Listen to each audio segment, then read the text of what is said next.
네, 교보증권의 사용관 차장 전화로 만나보겠습니다. 안녕하세요. 네, 안녕하세요. 네, 조금씩 시장에 긍정의 신호들이 좀 들어오고 있는 상황입니다. 좀 눈에 띄는 점들 정리해 주시죠. 네, 일단 미국의 CPI, 소비자 물가 지수죠. 그 부분들이 꺾이면서 1차적으로 지속적으로 상승해오던 인플레가 피크아웃을 했다라는 기대감들이 위험자산 시장에 좀 퍼진 것 같아요. 그게 발표가 나고 난 이후에 생산자 물가 지수도 일단은 하락을 하면서 역시나 소비자와 생산자 모두에서 물가가 피크아웃하는 모습들을 보여줬고요. 하지만 그 후에 나왔던 기대 인플레가 또 전주 대비해서 상승한 모습들을 보여줬습니다.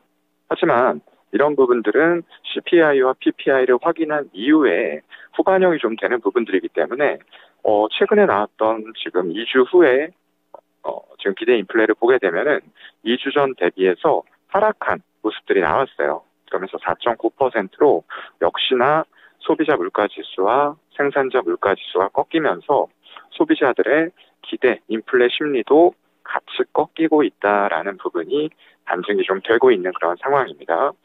이 기대 인플레가 꺾인다라는 것의 의미는 일단 내가 지금 현재 가지고 있는 돈이 미래에 가치가 감소할 수 있다라는 부분 때문에 현재 가지고 있는 현금들을 전부 다 즉시 소비하는 이런 형태로 나타나는 거고요. 그 소비가 결국은 소비자 물가지수라던가 생산자 물가지수를 밀어 올리는 이런 요인들이 되고 있는 그런 상황이에요. 그런데 그런 기대 인플레가 꺾였다는 것은 연준의 금리 인상 정책 이런 부분들이 시차를 두고 효과를 발휘하고 있다라고 볼 수가 있을 것 같고요. 다만 1차적으로 확인된 부분이기 때문에 이제 곧 나올 12월 1일 현지 시간으로 나올 미국의 개인 소비 지출도 같이 꺾이는 흐름들이 나오는지, 그리고 현지 시간 12월 14일에 발표될 지금 미국의 CPI 한 번 더 발표가 나오죠. 그 부분은 11월에도 역시나 계속적으로 피크아웃하는 모습들을 보여주는지 이런 것들 추가로 좀 확인해 볼 필요가 있다라고 생각을 합니다. 일단 유로존도 마찬가지인 것 같아요. 에너지 위기를 겪으면서 장기간 인플레가 지속이 될 것이다라고 전망을 하고 있고요. 현재 1.5% 수준의 금리를 내년에는 4% 이상으로 인상을 하면서 미국과의 금리 차를 좁혀야 된다라는 목소리들이 나오고 있어요. OECD 국가들도 마찬가지입니다. 치솟는 인플레 때문에 굉장히 힘든 상황들, 이런 부분들을 완화를 시키기 위해서 결국은 연준과 기준금리의 격차를 줄이는 쪽으로 정책 방향을 잡아 나갈 것으로 예상을 해보고요. 한국 마찬가지입니다. 기대 인플레 보게 되면은 전월 대비해서 0.1% 소폭 하락하긴 했어요. 역시나 이제 미국의 이런 흐름들을 좀 따라가고 있는데요. 그래도 4.2%로 집계가 되고 있습니다. 물론 석유라던가 농축, 수산물 이런 쪽에 가격 안정세가 보이긴 했어요. 하지만 여전히 외식이라던가 이런 쪽의 물가는 높게 지금 잡혀 있는 그런 상황입니다. 이런 것들까지 동반해서 하락을 해야지만 좀 의미 있는 기대 인플레의 꺾임 현상이 나타날 것이다 라고 보고 있고요. 최근에 이제 주택이 거래도 없이 거래도 실종된 상태에서 가격도 동반 하락하는 모습들을 보여주고 있어요. 주택 가격 전망 지수도 61포인트가 나왔는데요. 전월 대비해서 3포인트가량 하락된 수치를 보여줬고요. 이게 하락을 한다라는 의미는 1년 후에 집값이 하락할 것이다라고 예상하고 있는 소비자들이 증가가 되고 있다는 거죠. 5개월 연속으로 역대 최저치를 기록을 하고 있는 이런 상황이기 때문에 아직까지 경제 전반에 있어서 위험 요소들이 완벽하게 해결된 것은 아니다.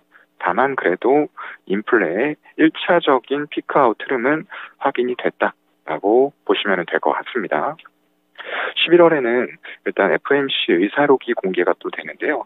연준 대다수 위원들이 금리 인상 속도 조절에 대해서 공감대가 형성이 됐어요. 예전에는 굉장히 매파적인 모습들을 보여줬는데 일단 이런 흐름들이 금리 인상을 동반하면서 소비자 물가지수라던가 이런 쪽들을 꺾는 흐름들이 나오니까 일단 경기 침체까지 아마 연준에서는 가야지는 않을 겁니다. 그렇기 때문에 경기 둔화를 일부 허용한다 하더라도 금리 인상을 해나가겠다라는 얘기를 계속 해왔던 부분들이 이제는 시장에 좀 반영이 되는 그런 시차를 두고 흐름이 나오고 있어요. 그래서 한국도 지금 사상 첫 6회 연속으로 금리 인상을 했고요. 25bp 인상하면서 기준금리를 3.25%로 맞춰놨습니다. 그런데 미국 연준에서 12월에 또 빅스텝이 좀 유력해지고 있는 것 같아요. 지금 자이언트 스텝에 대한 얘기까지는 좀 들어가 있는 상황인 것 같고요. 50bp 인상을 하게 되면은 지금 다시 한국과의 금리 차가 또 벌어지게 된다라는 문제점이 생기게 되죠. 뭐 한국은행에서는 시장을 주시하고 있다라고 얘기하고 있고요. 다만 미국이 이런 빅스텝 행보를 보이면서 금리 차를 다시 벌린다라고 했을 때에도 임시 금통위를 열어서 인상할 가능성은 좀 적지 않을까라고 업계에서는 보고 있습니다. 이런 상황들로 인해서 어제 금융주, 은행이라던가 보험주가 일제히 좀 상승하는 모습들이 나왔어요. 6회 연속 금리 인상의 여파를 받았다라고 보여지고요. 일단 올해 임시금통위가 추가로 열릴 가능성은 적지만 만약 미국에서 12월 FOMC에서 50bp 스텝을 단행한다라고 했을 때에는 한국도 내년 초에 한 차례 추가 상승이 될 수 있다라는 부분들 같이 시사를 했고요. 최근에 미국 기업에 대해서 실적 기대감들이 좀 살아나고 있는 것 같아요. 아마존 같은 경우에도 인플레 우려가 조금씩 완화됨에 따라서 연말 연휴 기간에 매출 증가가 기대된다라고 밝히기도 했습니다. 지금 아마 차트 그림 하나가 나고 있을 텐데요. 이게 다우존스 지수 일봉 상황입니다. 보게 되면은 지금 8월 중순을 고점으로 하는 지점까지 좀 다가서는 모습들 나오고 있고요. 그런 상황에서 나스닥도 60월선에 완연한 지지가 좀 확인이 되는 이런 상황까지 만들어지고 있어요. 거기다가 지금 또 하나의 도표가 이제 환율 쪽으로 나가고 있을 텐데요. 환율도 연준이 속도 조절론을 얘기하면서 일단은 24원 가까이 급락한 1330원을 하회하는 모습들이 나왔습니다. 그러면서 환율이 조금 안정되는 모습들, 경기 침체 우려 이런 것에도 불구하고 나오고 있고요. 장단기 일드 커브 플래트닝은 다만 좀 심화가 되고 있어요. 10년물과 2년물의 국채 수익률 역전폭이 마이너스 70bp까지 확대가 되면서 거의 한 80bp까지 도달을 하려고 하고 있는 상황입니다. 그래서 이런 흐름 자체도 1981년, 굉장히 오래전 일이에요. 40년 만에 마이너스 폭이 굉장히 커지고 있다라는 부분으로 보시면 될 것 같고요. 이런 것들이 결국 경기 침체 시그널로 인식이 되는데 과연 모두가 전망하고 있는 경기 침체가 올 것이냐 라는 부분들 조금 고민해 봐야 될 것 같아요. 유명한 경제학자인 케인즈가 좀 얘기를 했었습니다. 모두가 기대하는 것들은 찾아오지 않는다라고 얘기를 했어요. 일단 연준 쪽에서도 한 번 했었던 실수에 대해서 또 반복하고 싶지는 않을 겁니다. 그래서 그런 부분들에서 연준이 경기 둔화는 용인하지만 경기 침체를 용인하겠다고 얘기한 적은 없어요. 그걸 분명히 투자자분들은 기억을 하시면서 연준에 맞서지는 않되 지금은 너무 조심해서 투자를 해야 될 구간은 좀 지나지 않았나라고 생각이 되고요. 블랙 프라이데이 시작인데요. 관련해서 유통업계 판매 실적도 체크해 볼 필요가 있다라고 생각이 됩니다.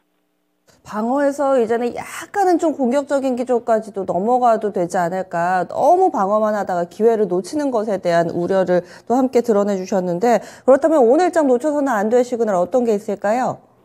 네, 전일에 일단 미국 시장의 흐름을 이어받아서 양시장 모두 양호한 수급들이 유입이 됐어요. 그러면서 아까 말씀드렸던 대로 코스피에 금리 인상 여파에 따른 금융업, 보험이라던가 증권 쪽에 대한 매수세가 강하게 들어왔고요. 전기, 전자도 다시 매수가 가동이 되고 있는 모습이에요. 하지만 예전처럼 꾸준한 매수가 이어지는 상황은 아니기 때문에 매수의 연속성, 그리고 연말의 수익률 게임에 대해서도 좀 생각해 볼 필요는 있다라고 생각이 되고요. 코스닥에서는 대부분 업종들이 외인 기관 양매수가 들어왔습니다. IT, 소프트웨어, 하드웨어 중심으로 들어왔고요. 이런 분위기는 최근에 어떤 미국의 이런 금리 인상, 피크아웃을 찍고 그 강도가 약해질 것이다라는 기대감들이 위험자산 쪽, 특히나 기술주, 고PER주, 성장주 이런 쪽들로 들어오다 보니까 최근에 코스피 대비해서 코스닥의 오름세가 더 강한 이런 흐름들을 보여주고 있어요. 그러면서 기계 장비, 게임같이 이런 고PER, 고성장주일 뿐만 아니라 기본적으로 원자재 가격이 상승함에 따라서 채굴을 더 많이 하게 되는 원자재 채굴이 많아집니다. 그렇다 보니까 이런 관련된 기계 장비 관련주들의 흐름도 계속적으로 좋고요. 다만 그동안 계속 사오던 오락종에 대해서는 소폭 매도가 나오는 모습들이었어요. 이 카지노 관련된 종목들의 흐름이 굉장히 좋았는데요.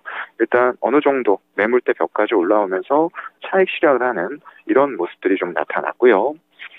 삼성 SDI 지금 2차 전지 관련주인데요. 이쪽에 대해서 외국인 기관이 어제 큰 폭의 양매수가 들어왔습니다. 거기다가 지금 각광을 받고 있는 태양광 쪽이죠. 하나솔루션과 현대에너지솔루션 이런 종목들도 양매수가 들어왔고요. 더불어서 LG화학 굉장히 LG에너지솔루션과의 시너지 효과가 나고 있는 그런 종목이에요. 그런 쪽들 그리고 양극재 대표 기업인 에코프로비엠으로도 양매수가 들어오면서 전반적으로 그동안 실적을 바탕으로 강했던 이런 종목들에 대한 매수세가 지속이 됐다라고 보이고요. 다만 태양광 중에서도 조금 흐름이 갈립니다. OCI에 대해서는 오히려 대규모의 양매도가 나왔어요. 일단 중국 쪽에 어떤 폴리실리콘 규제 이런 흐름들이 나오면서 살짝 좋은 모습을 보였었는데 이 흐름 자체가 오래가지 못했고요. 거기다 원재료인 폴리실리콘 가격이 하락세로 접어들었다라는 분석에 일단 미국 쪽에 모듈 공장을 더 설치하면서 추가적으로 좋은 모습을 보여주고 있는 태양광, 모듈 관련된 종목과는 완벽하게 좀 다른 모습들이 나타나는 그런 상황인 것 같고요. 거기다가 고려 아연, 그리고 기아, 엑소일 등에 대해서도 좀 양매도가 나오는 모습들이 나왔습니다.